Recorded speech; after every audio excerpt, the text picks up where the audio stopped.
Hey guys, welcome back. Matteo here. Just a heads up, I'm not sure what the schedule is going to look like next week because of Christmas and all, but after that's over, in the new year, we can get everything back on schedule. So today we're here to talk about Pewdiepie. He might have messed up again, though there's not as big an outcry from this incident as there is about the Infinite Bridge incident back in the day that sparked the apocalypse. But there was one specific Twitter video that hit the internet and really got to me, because I think it spells out perfectly what's wrong with the world today and how ignorant people are of their right to freedom of speech. I do want to mention that this is going to be a little different from most of my videos, because I'm not just addressing a silly YouTube problem, but actually a societal one as well. So if this is your first video you're seeing of mine, I suggest you go out and check out some of my other less serious videos, if you have the chance. Now that being said, if you enjoyed this video, please like and subscribe. It really helps out the channel and it really helps me out. Thank you so much. Oopsie doopsie. Oopsie doopsie. I'm oopsie doopsie. And oopsie doopsie. Whoops.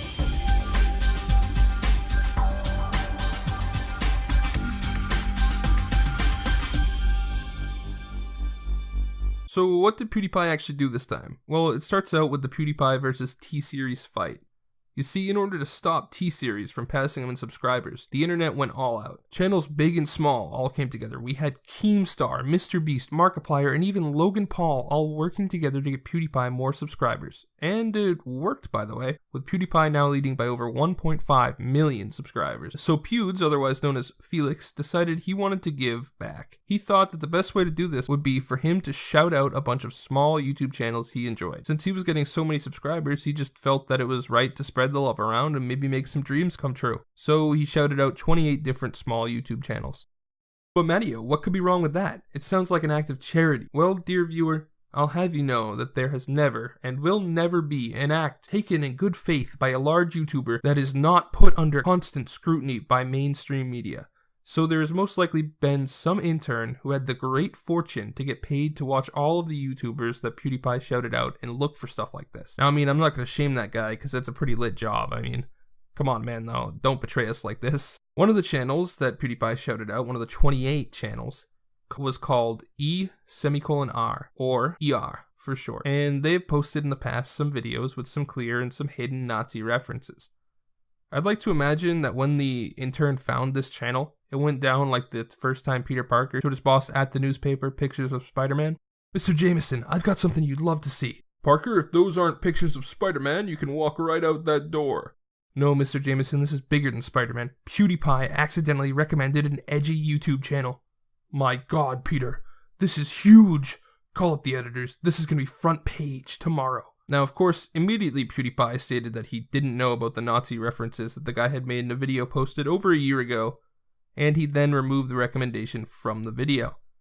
He also apologized/explained himself in a video called My Response, Season 2, Episode 1, where he responded to the accusations that the video he had specifically mentioned, which was some kind of Death Note parody, contained some Nazi/white supremacist imagery in the form of footage of the Charlottesville car attack. And though I'm not going to show that specific clip on this channel for obvious reasons, I don't think that if I had seen it without first having the context, that I would have any idea it has anything to do with Nazism or white supremacy. It's just footage of a car going into a group of people as taken from a helicopter. You can't tell whether or not there's a white supremacist or a Nazi behind it, or a communist or a socialist behind it, because it's just a car. So I think it'd be pretty easy for somebody to overlook those connotations if they had never seen it before. I responded in my first video saying that I didn't actually know these references and basically, oh well, this was pretty dumb. I'll delete him from the recommendations. That's pretty much all I can do at this point. Thinking that would be it. But oh no. Oh no. The number one argument that was I've seen this argument being thrown around constantly on Twitter and in media, and I'm just going to use Huffington Post as an example, but so many people have been using this argument against my defense, saying I actually didn't know. PewDiePie's excuse for promoting racist YouTube content includes more racist content, saying that, okay, maybe he didn't know about the 2-year-old videos and the videos on his other channel, saying that, well, the video that he recommended had jokes about Heather Heyer's death in it and making fun of an autistic black guy. We have him now, boys. Ladies and gentlemen, we got him. The video pointed to Heather Heyers. How could he? I don't know who this is. I'm sorry. I don't mean to be disrespectful. I honestly, genuinely have no idea who this is. I know about the Charlottesville incident, and I know someone died there. And basically, The Verge wrote this as well, saying that there was aerial footage of the moment when a car drove through the crowd of people during the white supremacist-led Unite the Right rally in Charlottesville last year. So this was the video that I recommended specifically. I get it. It sounds pretty bad, but let's just take a second to watch what that footage looked like. Obviously, I blurred the footage, not because I don't want to show it, but specifically because I don't want to instantaneously transform 76 million people into Nazis, which is definitely what's going to happen if anyone sees that footage. Obviously, I didn't know about this footage. I think most people outside of the United States don't know about this footage. I tested it out on a couple people just to make sure I wasn't crazy, but that was the case. No one knew about this footage. And ER put it in there as a joke. And it's an extremely edgy and inappropriate joke, and I would not have publicly recommended this video if I knew about it. But the hidden reference of it is the joke. That this really horrific footage, most people won't even recognize it, that's in there without most people recognizing it, is the joke. Secret Nazi jokes, everyone. Now, of course, we're gonna have to take a look at least one of the articles written about this incident, and I've chosen my favorite based on how absolutely crazy I think it is. It's called YouTube's Most Popular User Amplified Anti-Semitic Rhetoric, again, and was published on Vox.com as written by Aja Romeo, I think. I don't know how you pronounce that. The article is a typical response article that liberal elites write about anything that could be ever construed as offensive, but I especially like the clickbait subtitle that they've given it. PewDiePie has 76 million followers and a history of flirting with alt-right culture. The potential consequences are grave. Now, I know it's absolutely one of the world's greatest tragedies that PewDiePie, in the middle of a list of 28 people, recommended one edgy dude. But I mean, I'd argue that ER wouldn't have gained anywhere near as many subscribers or viewers if it weren't for articles like this one. Now the article continues. With 76 million subscribers, gaming vlogger. What the heck is a gaming vlogger? He's not a vlogger, he's a meme reviewer and a news channel. PewDiePie, aka Felix Kjellberg, is the most popular individual on YouTube. In a sense-edited video posted on December 9th, he recommended several 28 YouTube channels that he said he'd been enjoying recently. One of the channels is called E:R, and PewDiePie lauded its great video essays, including one on the Netflix movie Death Note, which I really enjoyed. Quote, he also linked to the channel in his video description. The recommendation has since been edited out of the video. To casual observers, PewDiePie's support of E:R may have appeared harmless, one YouTube user supporting another, but a more than cursory dive into the channel would have revealed several such instances of disturbing imagery, slurs, and white supremacist messaging. E:'R's creator even refers to his reputation as a racist in the channel's FAQ. Now, of course, that's a claim that I myself checked out, and it really appears to be false, or at least written in bad faith. Now, of course, this FAQs are not a thing on YouTube, but he made one in his About section, is what they're referring to. And it's specifically, he has a question that asks, are you a racist / sexist / misogynist / men's right activist / Nazi / anti-Semite / troll? To which his answer is, E:'R is only E:'R. Now, I wouldn't exactly say that's referring to his reputation as a racist in the channel's FAQ. Sounds more like he's denying his association with all that stuff and just saying that he is himself and he doesn't identify with any of those people. But whatever, Vox writers lack critical thinking and reading skills. I mean, I'm less surprised than when Logan Paul got his YouTube Red series back. It continues. The outcry against PewDiePie's recommendation of the channel was immediate, with media outlets and other YouTube users citing it as an example of PewDiePie flirting with the alt-right culture and sending a dangerous message to his millions of followers, many of whom are teenagers. Now, of course, I don't agree with the alt-right on many a thing, but to call any line of thinking dangerous is just a lie.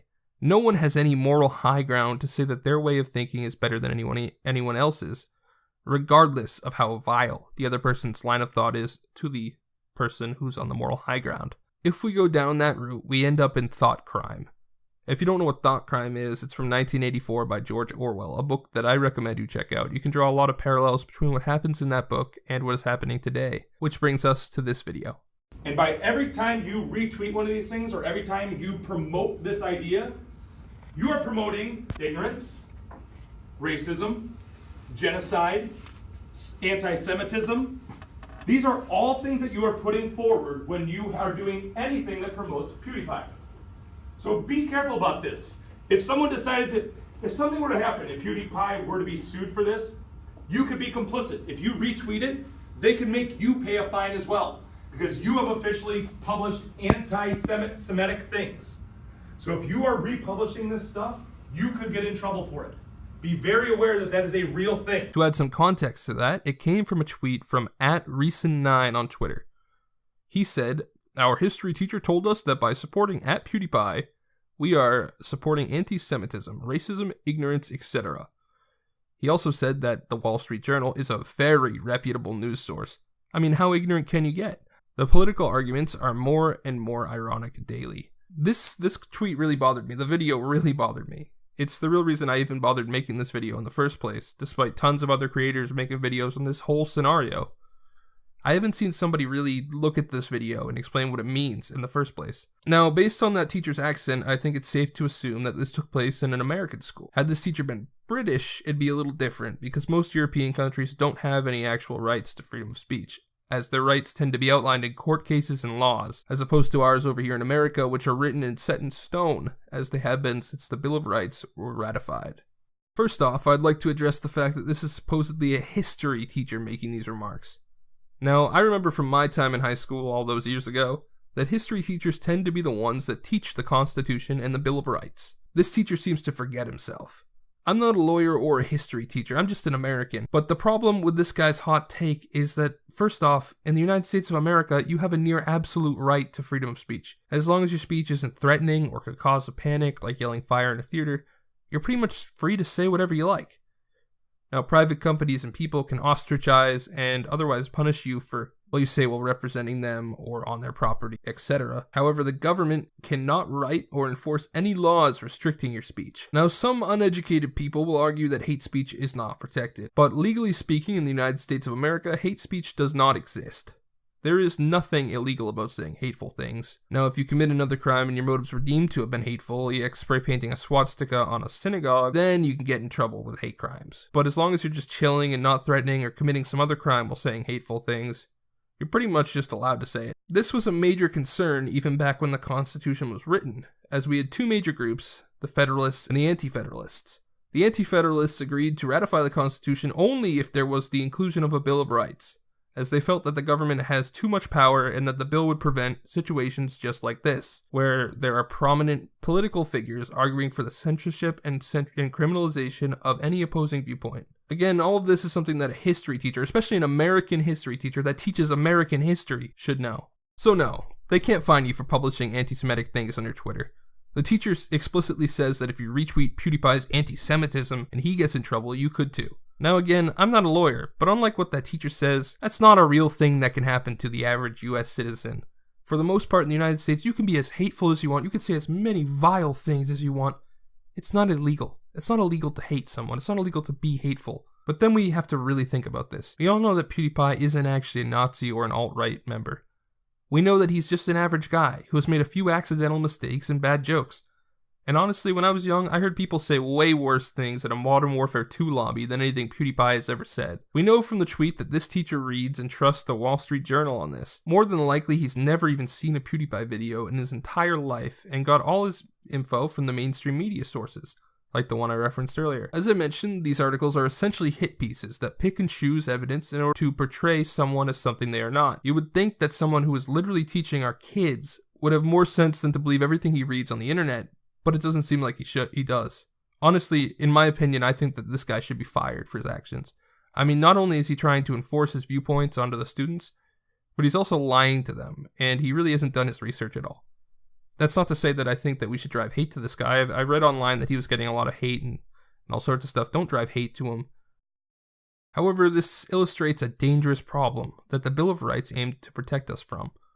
The reason that speech is protected, the reason that the most vile and evil speech must be allowed, no, the reason that the most evil and vile speech is the most important speech to protect is because the powerful, The people who own the media companies, the congressmen, even companies like YouTube and Twitter, have the ability to frame anyone of being from any opinion despite how many times the individual denies something. Despite being proven wrong, the powerful can sway opinion. So if we let them criminalize hateful speech, then soon the definition of hateful becomes transparent and more things start to fall into that category. More and more people are defamed and accused of being what they're not. We've seen this happen before in the United States during the McCarthy era, where communists and people who weren't actual communists but were framed as communists for something they'd said in the past were hunted down and imprisoned because communism is the enemy of the United States. Now, of course, I don't agree with the communists. I think that communism is probably the dumbest form of government that you could have, and that it is shown historically to be terrible, but I don't think that we should imprison communists. It's insane, and that's the slippery slope that we're heading down to. We've seen it once, we can't let that happen again.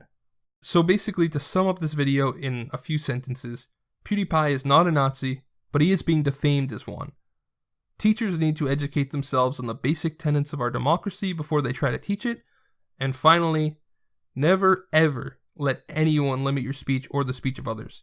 It will just lead to more censorship and repression of unpopular opinions until there is no more speech allowed. Some people say this, but I truly believe it. I may not agree with what you have to say, but I will give my life for your right to say it. Hey guys, I know this was kind of a serious one today, but if you enjoyed it, please click like and subscribe, hit that notification bell. And if you have any thoughts on this whole situation, please leave them down in the comments section below. I'd love to hear from you guys. Have a good day. God bless.